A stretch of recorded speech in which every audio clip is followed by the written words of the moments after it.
नमस्कार, आप देख रहे हैं वी टाइम न्यूज। बढ़ते हैं झारखंड की खबरों की ओर। कुवैत में आयोजित चौथी एशियन एथलेटिक्स चैंपियनशिप में आशा किरण बारला ने 800 मीटर दौड़ प्रतियोगिता में स्वर्ण पदक हासिल किया है।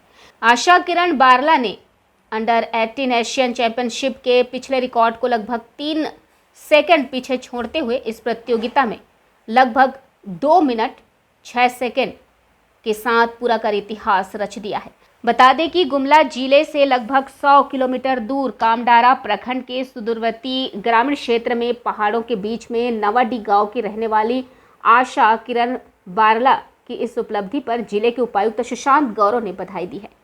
आशा किरण बारला ने इससे पहले खेलो इंडिया यूथ गेम्स 2017 में गोल्ड, 2018 में 3 गोल्ड, 2019 में 1 गोल्ड, 2021 में 1 सिल्वर और 2022 में 2 गोल्ड मेडल हासिल कर चुकी हैं। आशा किरण बारला की इस उपलब्धि पर उसकी मां रोजलिया आइनद ने बताया कि आशा किरण बचपन से ही पढ़ाई के साथ साथ खेल में भी रुचि रख रही थी। साथ में उसकी बड़ी बहन फॉरेंस बारला भी खेल के प्रति रुझान व लगन की वजह से एथलेटिक्स में कई मेडल हासिल की थी, जिससे प्रेरणा लेकर आशा किरण बारला इस स्तर तक पहुंच कामयाब हुई।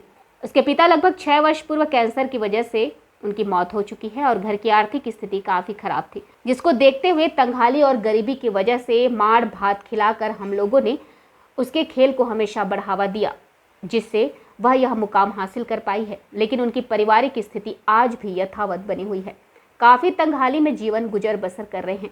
वही भाभी अलका ने बताया कि घर भी कच्चे मकान का है, जो बरसात के दिनों में छत से बारिश का पानी टपकता रहता है।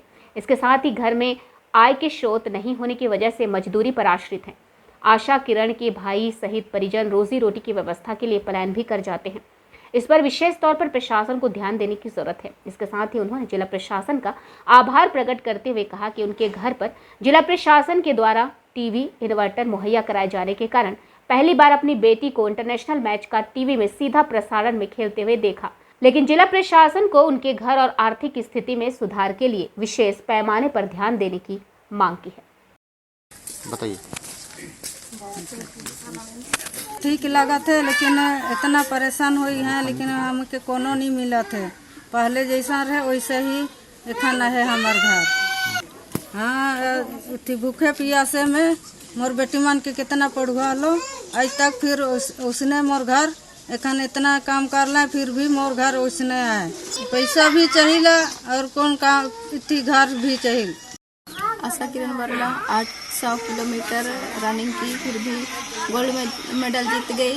और अभी तक घर परिवार में भी बहुत खराब स्थिति चल रहा है और मेरा पतिदेव बाहर काम करने के लिए जाते हैं, तो उसको गांव में ही रोजगार मिले और अच्छी तरह से काम करे। और मेरी सास भी काम करने भी नहीं सकती है और हम लोग बाहर चल जाते हैं काम करने के लिए। उसके बाद घर परिवार में भी खाने पीने के लिए कुछ नहीं है, तो सब व्यवस्था हो सके और घर भी अच्छी तरह से बना सकने के लिए पैसा सब थोड़ा सा दे दीजिए। हम लोग को ये समाचार सुन के हम लोग को बहुत खुशी मिला था और अभी तक खुश हैं। बहुत अच्छा लग रहा है अभी तो। टीवी भी लग गया घर में, नहीं आए थे।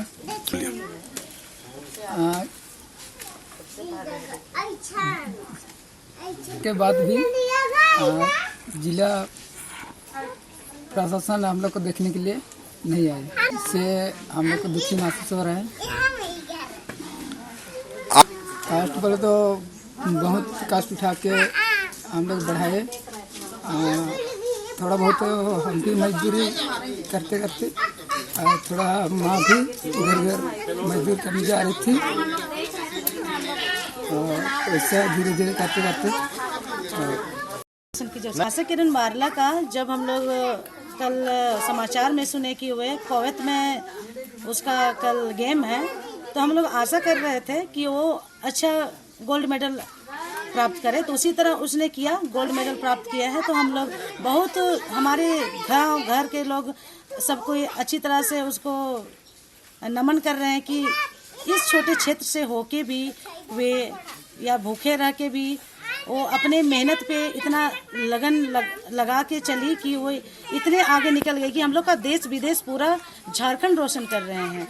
तो हम आशा करते हैं हमारे प्रशासन से कि जिस तरह इंटरनेशनल खिलाड़ी का अभी तक 6 साल हो गया है, लेकिन अभी तक हमारे यहाँ ना आवास है, ना पानी का व्यवस्था है, ना बिजली का व्यवस्था है ठीक से। तो हम आशा करते हैं कि जितने भी खिलाड़ियों का घर आवास के लिए मांग किया जा रहा है, अभी तक कुछ नहीं किया गया है। तो हम आशा करते हैं कि आप लोग से अपील करते हैं कि जिस तरह हमारे गांव अभी पिछड़ा है, लेकिन उन दोनों के नाम से अभी रोशन हो रहा है हमारा पंचायत और प्रखंड। तो हम आशा करते हैं कि आवास मिलना चाहिए, रोजगार मिलना चाहिए और हमारे यहाँ पानी का भी व्यवस्था होना चाहिए। अभी जैसा कि मैं बता रहा हूँ कि इस प्रकार से तो गांव में जब इस प्रकार से कोई भी निकलती है तो गांव का नाम रोशन होता है। इसी तरह से मैं थाना प्रभारी कामडारा होने के नाते मैं यहाँ की युवा वर्गों से अपील करता हूँ कि लोग सही दिशा में जाएं, नशा पान का सेवन ना करें या फिर नक्सलवाद या फिर गलत रास्ते में ना जाएं। एक अपनी जो एनर्जी है उसको पॉजिटिव डायरेक्शन में ले। निश्चय ही आज नहीं तो कल विभिन्न बाधा होने के बावजूद भी वो एक बेहतर नाम कमा सकते हैं, अपने करियर बना सकते हैं, देश का नाम रोशन कर सकते हैं, घर का नाम रोशन कर सकते हैं, अपनी आर्थिक स्थिति, सामाजिक स्थिति में सुधार कर सकते हैं। मैं आशा किरण बारला के पूरे परिवार को एवं गांव के सभी सदस्यों को मैं कामडारा थाना परिवार की ओर से बहुत बहुत धन्यवाद देता हूं, जिन्होंने इतनी अभाव के बावजूद इतने अच्छे मुकाम तक पहुंचा और हमारे न केवल नावाडीह की बल्कि पूरे प्रखंड की, पूरे देश की नाम रोशन किया। इसके लिए मैं सभी को बधाई का पात्र देता हूं। और एक लोक सेवक होने के नाते, मैं थाना प्रभारी कामडारा होने के नाते मुझे काफ़ी ज़्यादा गर्व होता है। पेपर में भी मैं देखता हूँ या फिर ऐसे भी देख रहा हूँ कि मेरे क्षेत्र में जहाँ मेरा कर्म भूमि है वहाँ से एक साधारण घर की बच्ची इंटरनेशनल लेवल पे इतने अच्छे कार्य कर रही है, इतने अच्छे नाम कमा रही है। ये आज की बात नहीं है, पहले का भी इतिहास उठाकर देखें तो गुमला, सिमडेगा, रांची, खूंटी, ये हमेशा से जो जिले हैं हमेशा से स्पोर्ट्स में या फिर मिलिट्री में, फोर्स में हमेशा से एक बेहतर कार्य करते आए हुए हैं। चाहे आप किसी भी गांव में भी देखें तो आपको रिटायर्ड फौजी मिलेंगे, हर एक दो गांव छोड़ करके आप देखेंगे तो स्पोर्ट्स पर्सन मिलेंगे। तो ये पुरानी इतिहास रही है। हालांकि वर्तमान समय में युवा वर्ग नशे के कारण से या फिर अन्य वजह से भले ही भटक रहे हों, लेकिन कुल मिलाकर के काफी अच्छा परफॉर्मेंस है। आप हर एक गांव में देखेंगे तो कहीं ना कहीं एक स्पोर्ट्स प्लेयर आपको दिख जाएंगे, जो गर्व की बात है।